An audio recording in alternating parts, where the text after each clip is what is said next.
Hello friends, how lovely to see you. Today we are doing a traditional podcast. It's been a little while since we've talked about all of my things that I've been working on, and I've definitely been working on some new things and some different things, so we've got a lot to chat about today.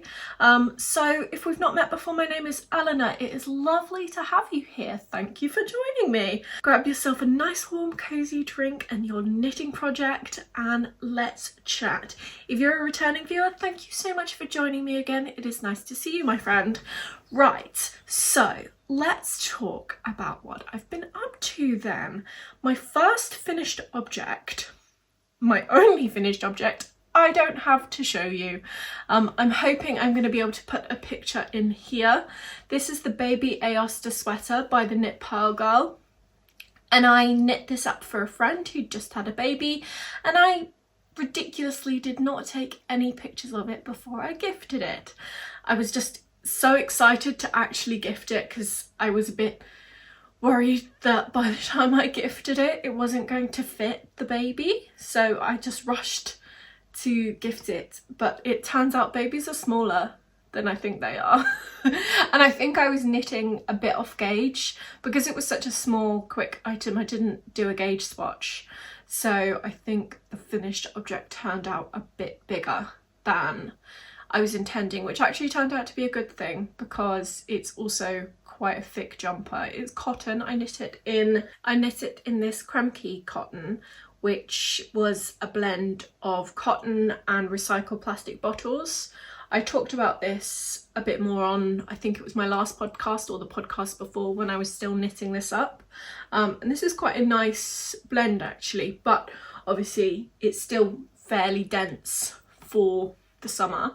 So I think it's actually nice that it turned out a bit bigger because it means it should fit the baby come autumn still, which is really nice because it means that she should get some actual wear out of it. So I'll pop the pictures in here.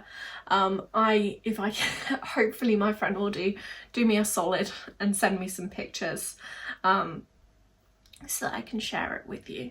And it was a really fun knit. It turns out I actually really enjoy knitting baby clothes. This is the first baby thing I'd ever knit, and it was fun because it's all the components of a sweater, so all the sort of joy and the satisfaction of a sweater, but it's so small. It was finished really quickly. I actually got all the way down to the end of the second sleeve and put it down for ages, but I did get it done this month and I got it gifted, which was really, really nice, and I was really, really happy about that. So I got to gift that out and see the little baby wearing it, which was just so adorable. Seeing a little baby wearing something you've made, just precious. So I'm looking forward to knitting more baby things for people I know in the future who end up having children, because there are so many adorable patterns that I really, really want to knit up in tiny little sizes to get that almost instant gratification of a garment that is that size. So yeah, I had fun with this project, and I thought the construction with the button placket at the side of the neck was a really fun construction method. And actually I've noticed that a lot more in baby projects, I suppose, because you wouldn't necessarily want to pull, a tight neckline over a baby's face. I guess that's probably why a lot of them have that unbuttonable neckline, but I picked these adorable little heart-shaped wooden buttons and it all just sort of came together. It was so sweet. Really, really enjoyed that, and I enjoyed the pattern.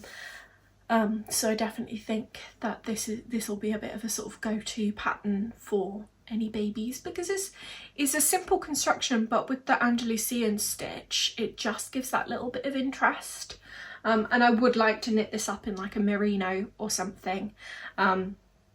I just wanted to use a plant-based fibre for this particular friend, so I'm looking forward to knitting this up again one day in probably a nice merino. So that was my only finished object for this month, but I have got quite a lot of progress on works in progress to talk over with you. I have some new cast-ons and I have some projects I've actually made some progress on. So I think we will start with the OG socks by the New York Year.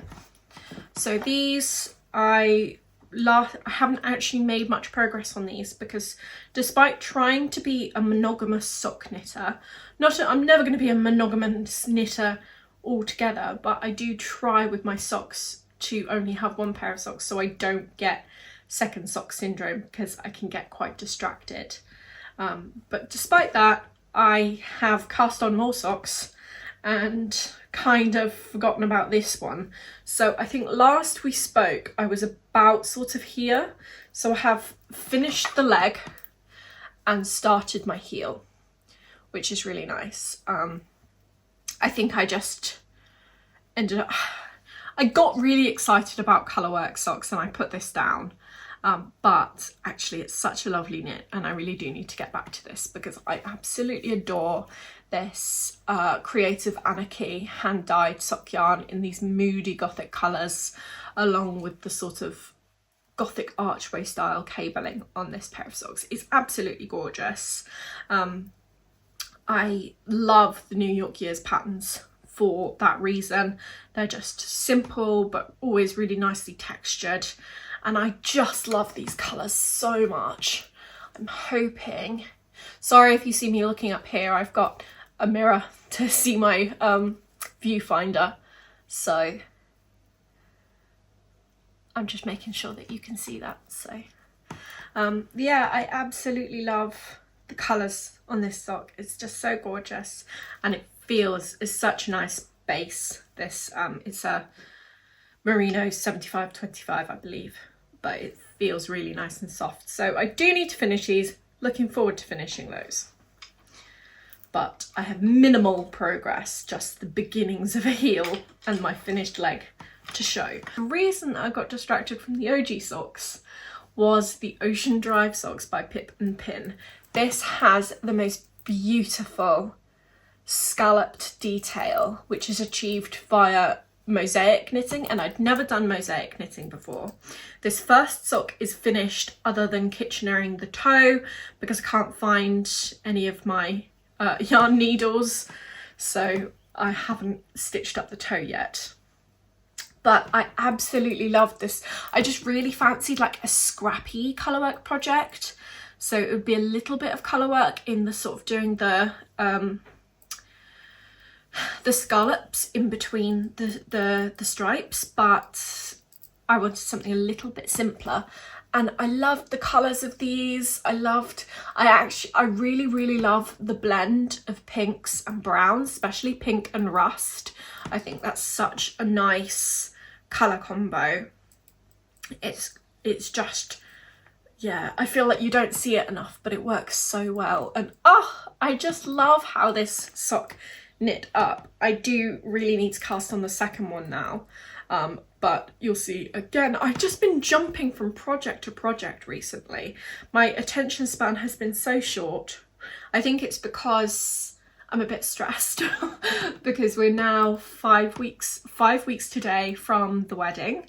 And we've had a bit of a tough month because I lost my engagement ring, which I've not spoken about on here because I was hoping it would show up and it would be a, you know, just a funny little anecdote. Oh, I lost it, but I found it, it's okay. But I didn't find it. It's been missing for almost a month and it very, very much stressed me out. I was crying a lot and we were scouring the whole house. I was pretty sure I lost it in the house, but from doing everything, combing through the bins, checking inside the Hoover, we even lifted up floorboards to try and find it and it didn't show up. So I'm still not giving up hope. It may show up one day because I am quite sure I lost it in the house, but I can't possibly think where it could have gone because all of the logical places that you'd look, we've looked. All of the illogical places that you'd look, we have also looked.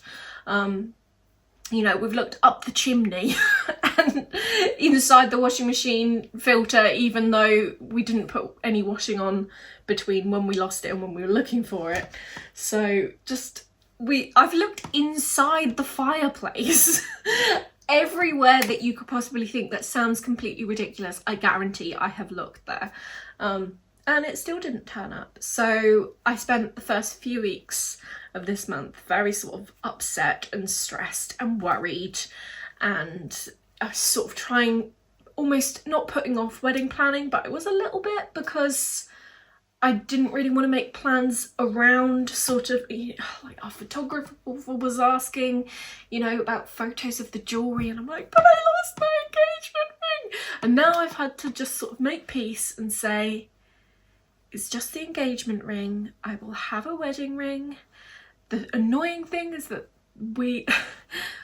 now this is a total tangent and I've got enough to talk about today, but I think you can tell it's been on my mind. And we chat, we support each other on here. So I think the thing that was playing on my mind is the fact that my engagement ring was like a Marquise shape, and we scoured, it was vintage, and we scoured and scoured and scoured every vintage antique shop that we could possibly find to find a perfect V-shaped ring that would match it, and we eventually found it. So they were like a little matching set that weren't intended to be together, so it took a lot of effort to make them a matching set. And then when we finally found the matching V that just fit with it perfectly, it just felt so perfect, and I wanted to wear them as a set, not as separates. And now the whole point of that wedding band being that V shape was to match the engagement ring, which is now gone. So I don't want to change the wedding band just in case the engagement ring does ever show up. But at the moment it's not to be. So that was occupying my mind. So I think I was just looking, when I'm anxious, and actually, you know, this is something to talk about, because I feel like Morgan from Morgan Unravelled talked recently about mental health and impact of knitting on her mental health, and I just thought that it was really lovely to be open, and it did make me feel a bit less alone. So I want to be open with you guys as well, and I did not anticipate this podcast going this way, but let's have a brief chat about it. So I think when I'm feeling anxious, I do struggle with my attention and my focus. So I struggle to read, which is why I listen to a lot of audiobooks, because I struggle to focus on the words on the page, and I struggle to focus on anything that doesn't occupy all my senses and sort of my brain. So I think, and that is why I started knitting originally, it was because I wanted something sort of calming that engaged not only my brain but my physical body too. And that's been really, really helpful for me, you know, to be able to listen to an audiobook and then do something that's really occupying my hands, my brain. My family joke a little bit that I do like 200 things at once, but sometimes I feel like that's necessary to just quiet the brain. So I know that will chime with a lot of you, that we knit to avoid, we knit to find peace. And since I've been sort of structuring my life around protecting my peace, that's got a lot better. So I think I have almost used sort of jumping around different projects as a way to sort of keep my brain quite occupied, and I think that's why I've been choosing more colour work, because I was finding that basically all of the projects I had on the go were plain stockinette, and I needed something to occupy my brain, to sort of focus on, and to really sort of take my attention, to just feel a bit of serotonin in amongst the panic and the sadness, which is silly because it's a material item, and I shouldn't feel sad over a material item when I'm literally getting married to the love of my life. But, you know, we are human, we are the way we are. So it has had a big impact on me in the last few weeks.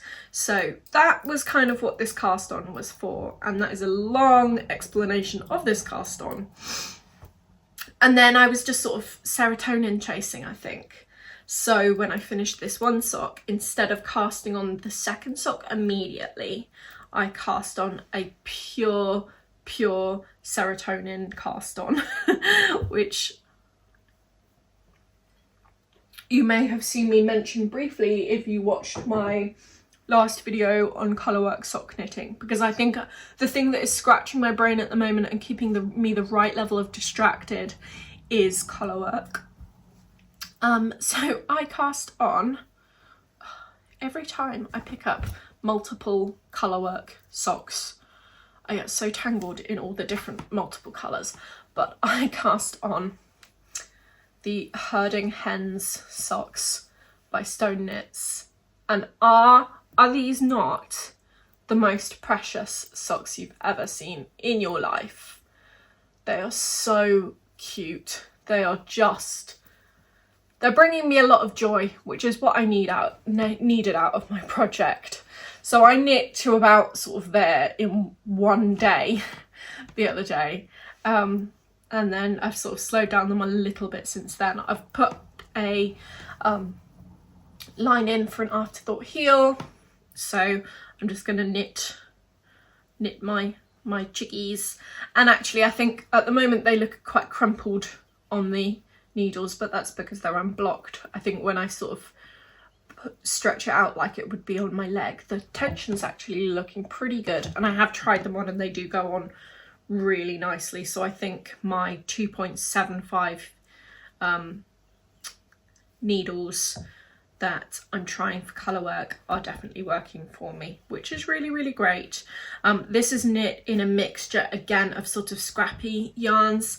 I've been trying to get through some of my stash of Drops Fable and Drops Nord, because when I first started sock knitting I bought loads of it in basically every different colour. But then since then have been going for more sort of hand-dyed merinos and things, so they've not been getting used up. So I feel like they're a really, really great option for colourwork, because the stitch definition, particularly on the Fable, which is the superwash wool, is really, really great. It's not the softest, but the stitch definition is brilliant. So I do like it, and I like it for colourwork. And again, it's cheap as chips, so if you've got projects that take a lot of colours, the drops are a good option for that. I like the Nord because it's quite soft and it's got that sort of alpaca-y little halo, which I really enjoy, but the Fable just has a fantastic stitch definition. And actually these are a mixture of Nord and Fable as well, other than the rust colour, which is the Earth Yarns Harvest Fingering Cinnamon, which is a hand-dyed merino, which I used for my Alma socks, and I had some leftovers, so I put them in there. So this is just sort of a way of chasing serotonin and using up my yarn stash at the same time, and that sounds like a pretty good idea to me, so I'm carrying on with this.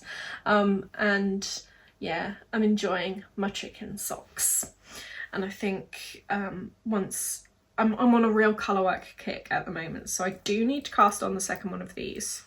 But so I think I'll probably finish this pair, do the second one of these, and then probably knit one of the other colourwork pairs of socks from my colourwork socks I want to knit video that I put up last week.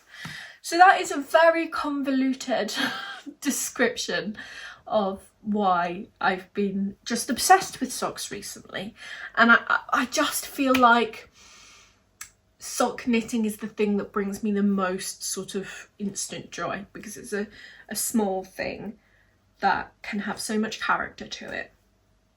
It'd be so easy to carry around with you, and just not, I love sweater knitting, but sweater knitting can take months, and sock knitting generally takes kind of a couple of weeks, so it's a slightly more impatient way of getting that cast off joy. Not that I'm actually finishing anything to get the cast off joy, but we'll get there. And these are projects that I've cast on recently, so it's all new. Anyway, now let's talk about works in progress of projects that are not new cast-ons, that I've actually been sticking to and making progress on. So the first one I have to talk about is my Mount Pleasant tee by Pip and Pin. I spoke about this at quite a lot of length in my last podcast because I had to frog the entire thing and redo it. And I think at that point I just got to the top of the lace portion. And this is knitting up beautifully. Oh, I love how that's looking on camera. This is another Creative Anarchy yarns that I got from the East Anglian Yarn Festival. It's their Berries in the Sun, I think it's called, colourway, and this is their merino silk blend base. And it just has this lovely drape, this lovely sheen, and that lace is so pretty. I really, really enjoy that lace. So this is just going to be a simple tee, but you can see why it's taking a while, because it is fingering weight stockinette in the round. So I've got something like over 200 stitches on here, and it's just stockinette, stockinette, stockinette. So, you know, I'm making progress here and there. And I'm now also, now that I'm past the lace, I am alternating skeins. So I've got me two skeins caked up, and I'm alternating. I did do helical knitting last time I knit a t-shirt, but I just found that, especially with these sort of silky blend yarns, that you can see the join, and I could see like an almost diagonal stripe across the t-shirt where I was switching the skeins over. So if you were knitting in something a bit more sort of textured or fluffy, I don't think it would matter, but with these very, very silky, that was a silk blend as well, and it just really showed up, and I wasn't super happy with that.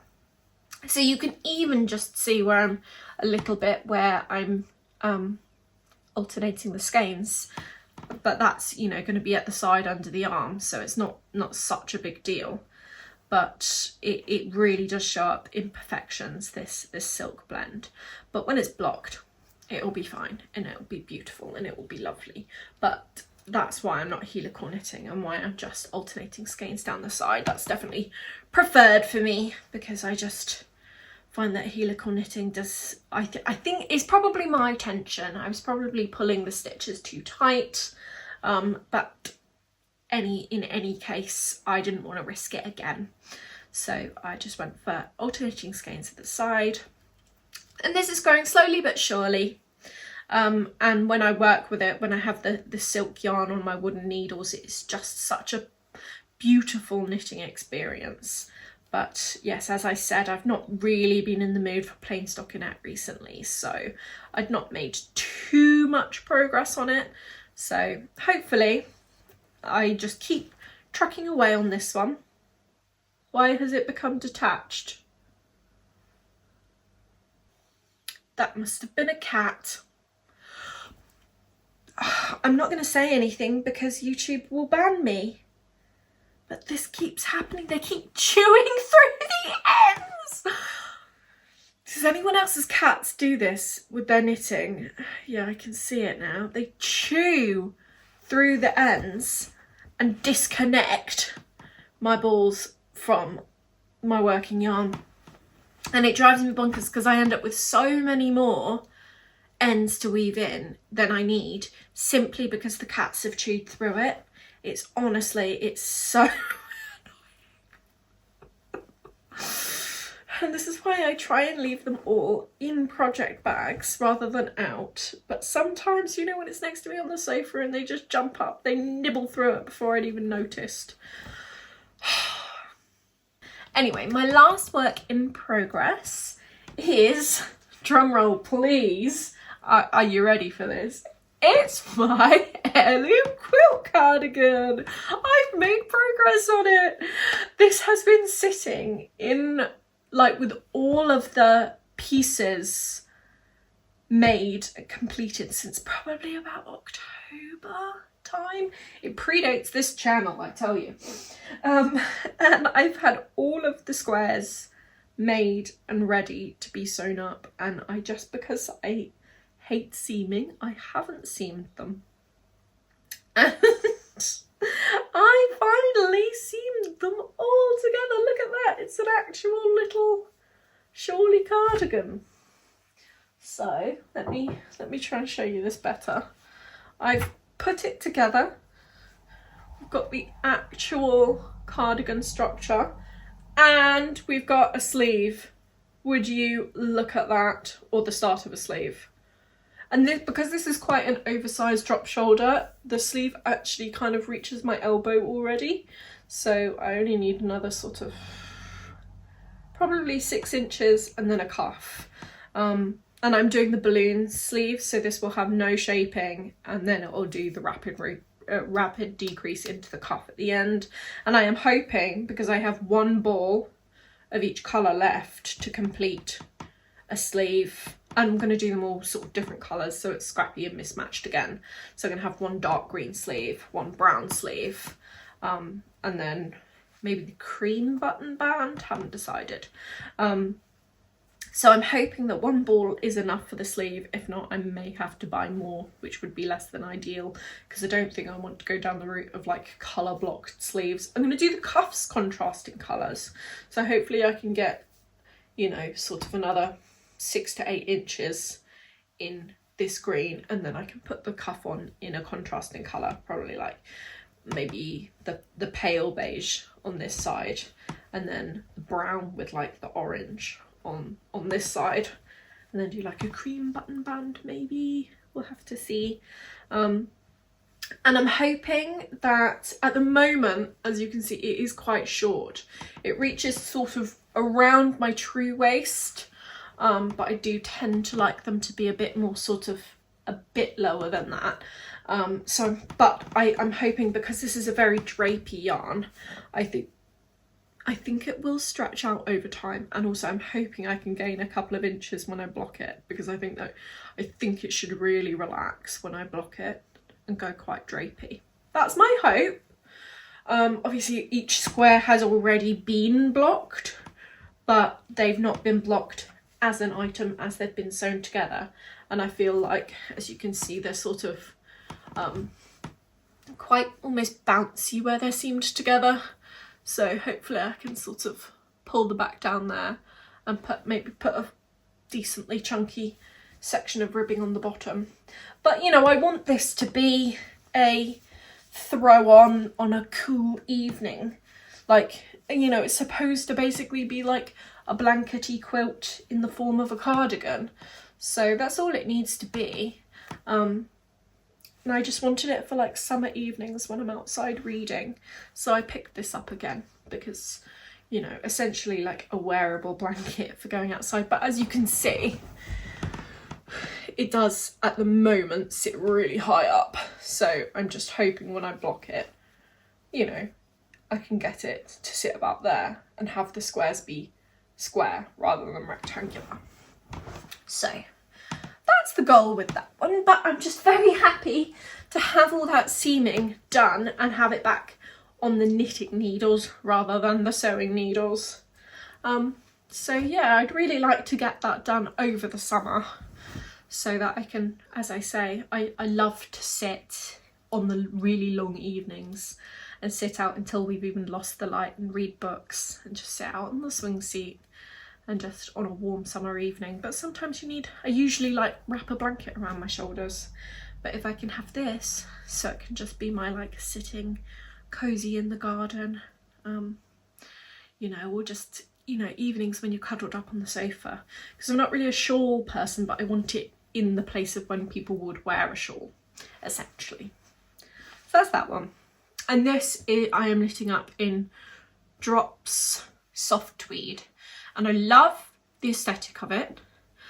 The colour range was very limited, and I would have liked, I think now it's together, it's a bit more colourful than I would have wanted, but it still looks gorgeous. And this yarn drives me bonkers to work with because it just falls apart, you know. It just, if I can show you, for example, you know, this like this is the yarn, and if I just sort of fairly gently tug, it just comes to pieces. So even sometimes if, like when I was seaming it together, if I would just pull the needle a bit too tight, it would just snap.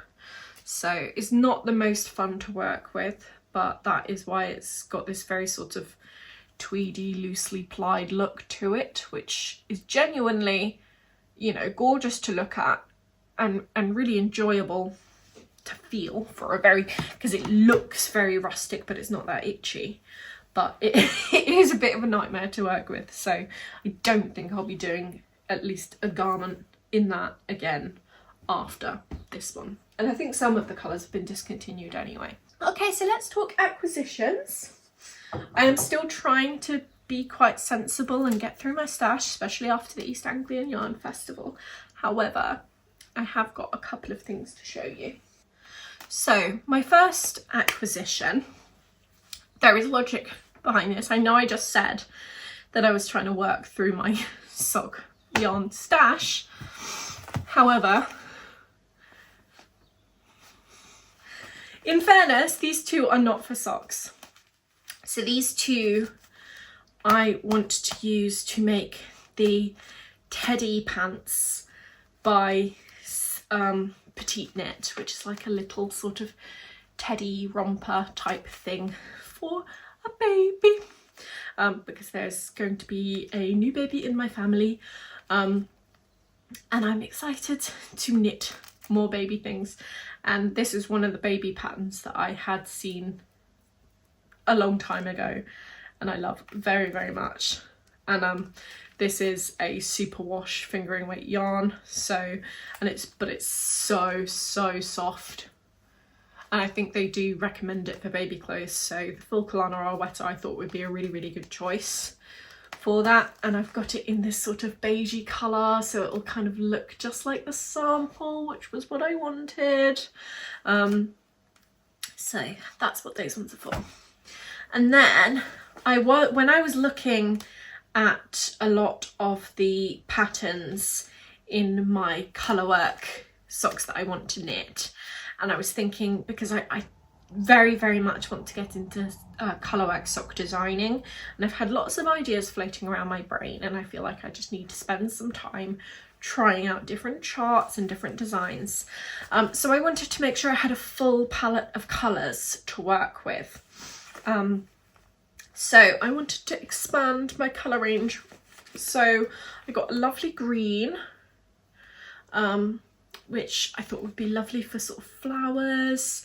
And I do want to make these sunflower socks. If you're interested in which colourwork socks I want to make, I did post a video on that last week, so I will link that down below. But then I thought these sort of, I didn't have many nice blues. I've got, the only blues I've really got are navy, so I wanted some blues, a paler blue, yeah, and then a purple as well, because I didn't really have any soft purples. They're again all sort of darker and moodier, so I just wanted to expand my palette to make sure I've got a good range of colours for any sock knitting project that I should wish to take on. So that's what they were. And then the last thing, again, even though I said I'm trying to be quite sensible with my yarn collection, this was one I know you will agree that I could not pass up. I was in a charity shop the other day, and in the charity shop around me, we do not have good wool. Generally, the only wool that will be in charity shops is lots of acrylic or really old machine knitting cones that are really sort of scratchy, and they're always like super fine lace weights for machine knitting. So I know you can obviously use those for hand knitting, but often it will be completely unlabeled. So anyway, it's very rare for me where I live to come across good wool in a charity shop. And the other day I went to a charity shop, and what did I see but 12 pristine balls of Drops Air. It felt like Christmas. I have been wanting to try Drops Air for a really long time. There are so many patterns I love the look of in Drops Air, and I've not tried it yet, and this is one of the colours I was looking at for a sort of big, cozy, oversized jumper, maybe the Cloud Sweater by Petite Knits for me.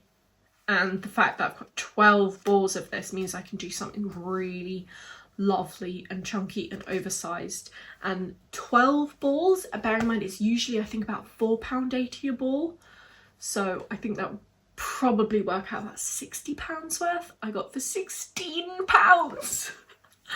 They were in little bags of 3 balls per bag, and they had 4 bags, so 4 bags of 3 balls, and each bag was £4, so it was £4 for 3 balls, so it's just over £1 a ball for Drops Air. So I've never got so lucky with charity shops locally for wool, so I was so chuffed.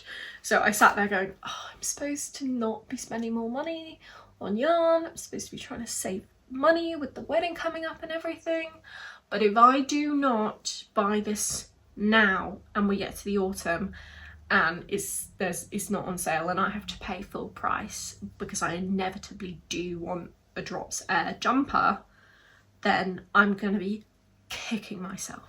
So I think this will become probably a Cloud Sweater, maybe something a bit different, but we will see when I get to it. That's not an immediate plan. That will be something more for the autumn winter time, but I could not pass up this acquisition. And then my very last acquisition, I only have part of it here to show you, which will make sense, because it is alpaca fleece. Yes, I was only a month or 2 ago sitting here with a whole sheep's fleece, and my admission to you is that this is one bag of many. I think I have about 4 alpaca fleeces. Recently someone in my village was giving away their alpaca fleeces and she said that they didn't get used and nobody wanted them, so last year they just got used as insulation, so I could have as much as I like. And she had 3 different colours. She had this beautiful caramelly colour, she had one that was black with sort of redder toned ends, and one that was beige and white, and she had I think about 7 alpacas in total, and they were split up into 4 boxes, and she gave me 3 of the boxes, so I think there's probably about 4 alpacas worth of fleece.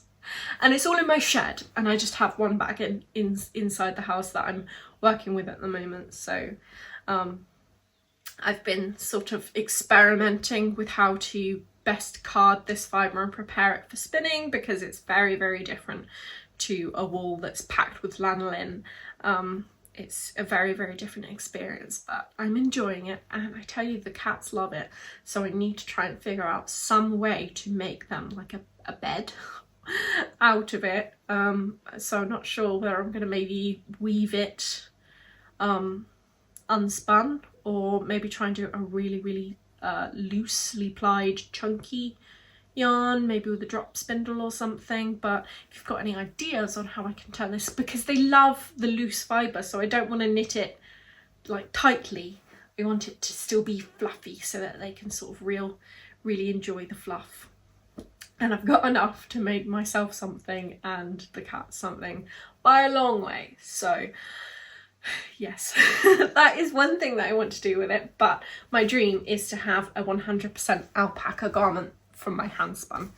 So that is a long-term project, but I just had to show that alpaca fluff to you because it is just the most gorgeous stuff, and I love that colour so much. Right, so that is all the knitting for this month. I'm just going to chat you through the books that I've been reading if you're interested in that. If you're only here for the yarny stuff, then thank you so much for joining, and I will see you next week.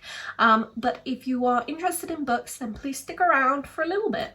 So the first thing to talk about is the audiobooks that I've been listening to, and as I mentioned in my last podcast, I was listening to the Dr. Ruth Galloway series by Ellie Griffiths, and I think I was up to about book 9 by then, and I finished yesterday or the day before the 15th and final Ruth Galloway book, and I felt a little bereft.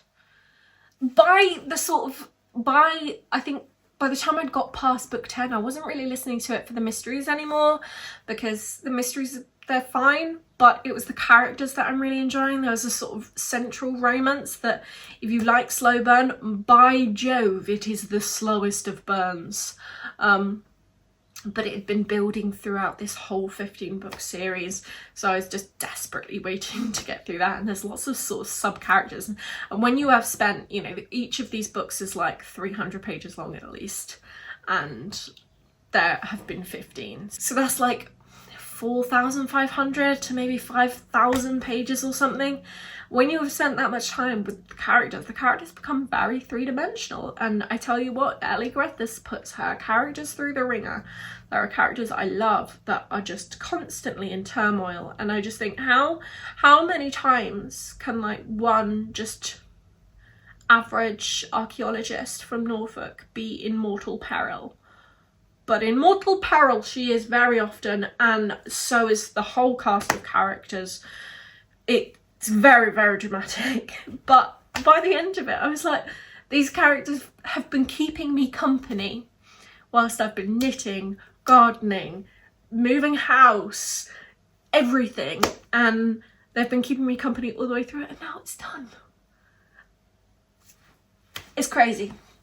It's crazy. Usually it's sort of fantasy characters that I really, really connect with, but I think because these characters were so everyday yet larger than life, I really connected with them. So each mystery, I probably say most of the time I gave about a 3-star to, but the characters and the drama was what kept me coming back. So I finished that series now, and it was incredibly dramatic, but I really enjoyed my time reading it. So now I need a new crime series or a new audiobook series. If you've got any recommendations of something that's quite light, and not too, I don't really like to listen to high fantasy on audiobook because I find that there's always a lot of details that I miss when I'm busy doing things whilst I'm listening to audiobooks. So I like something quite easy to follow, but you know, enough excitement to keep me listening, because that always keeps me motivated when I'm walking or cleaning or doing all the things I don't want to do, if I can enjoy an audiobook series whilst I'm doing it. So let me know if you've got any recommendations. And then in terms of things I've physically read, last we caught up I was reading The Favourites by Lane Fargo, and I believe this is my first 5-star read of the year. I loved this book. Last time I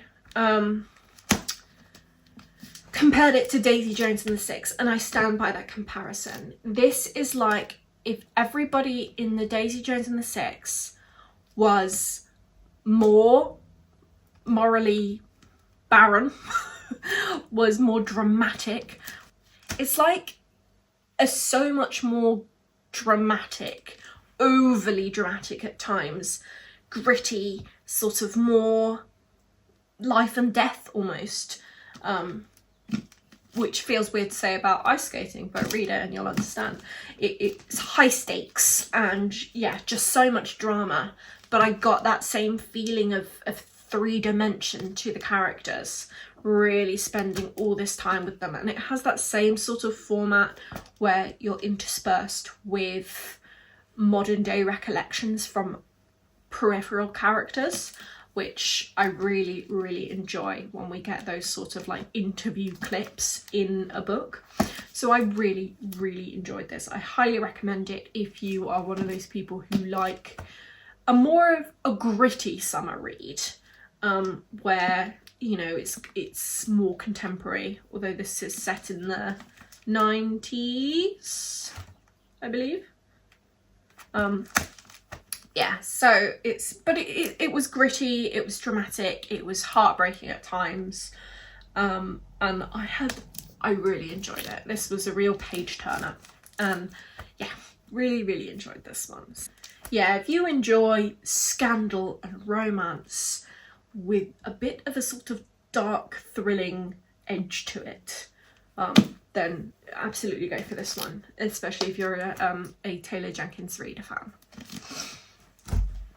Next up, I read on my Kindle The Empire of the Vampire by Jay Kristoff. This one I did mostly on my Kindle. I did a little bit of it on an audiobook as well because it's like 750 pages long and it felt it. I enjoyed it. I really did enjoy it. I think because I really enjoyed Jay Kristoff's Nevernight. I love Jay Kristoff's voice, the writing. I love all the sort of banter between the characters. He always really gets that right, but this was definitely more of a sort of epic, long story. And I thought, yeah, it is more down the realms of something like Name of the Wind, where you've got quite a epic recounting of a life story from a hero, more sort of Mistborn, Name of the Wind, rather than along the lines of Nevernights, or vampire goodness. So I enjoyed it, I did, but it was quite long and I don't think it's quite what I wanted it to be. And that's no fault of the books because the book was exactly what it was intended to be.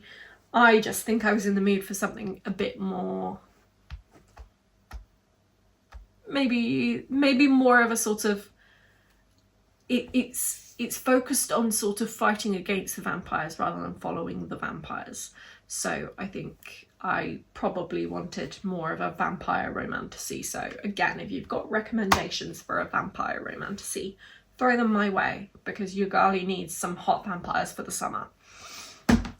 And then that brings me on to my current read, which is Think Again by Jacqueline Wilson. This is so nostalgic to me. This is Jacqueline Wilson's debut, Jacqueline Wilson's adult debut, and it follows on from her Girls series, which I read as a teenager, and oh, they are quite dark. But I was one of the kids who loved the sort of reality of Jacqueline Wilson's books growing up. You know, my mum always said, oh, they're a bit depressing, they're a bit dark, they're a bit serious. You know, they've always tackled subjects like various different kinds of abuse and childhood trauma and, you know, the care system and all of these sorts of things. Jacqueline Wilson has never shied away from, despite her books being aimed at children. She's always just put it in a way that children can understand and relate to other children in those circumstances. And, you know, I've always loved that. And I think it might be with Danny Harmer joining TikTok, which I've been obsessed with. It's just really reigniting all of those sort of Jacqueline Wilson, Tracy Beaker vibes that I loved when I was growing up. So I picked this up, and being back in Jacqueline Wilson's voice with, this is like, we're back with Jacqueline Wilson's voice with the sort of topics that she loves to explore, but it feels more gentle. I mean, there's some dark triggering topics in here too, but I think we're sort of getting a slow queer awakening, which is lovely because obviously when Jacqueline Wilson wrote her first raft of children's books, she wasn't out. So now the fact that she's out of the closet and writing queer fiction for adults, I couldn't really be happier about it. So I'm enjoying this so far. It's quite soft and I'm just enjoying reading the character of Ellie as an adult. I see a lot of myself in her, so I'm having a good time with this one. And as long as it finishes out as a gay romance, then I'm happy because I hope I've not been missold, but I believe that's where we're going. So thank you so much for catching up with me. It has been lovely to chat with you. I hope you've enjoyed getting some knitting done whilst we've been chatting. Tell me, what are you working on? Are you working on any colourwork socks? Have I enticed you yet? I am thinking about doing a colourwork sock knit along, so if that's something you'd be interested in, then please let me know. That's just an idea at the moment, no solid plans, but I would really like to. So yes, let me know if you're interested in that, and let me know what you've been working on, how you've been, and thank you so much for catching up with me, and I will see you again next week. Thank you so much. Bye.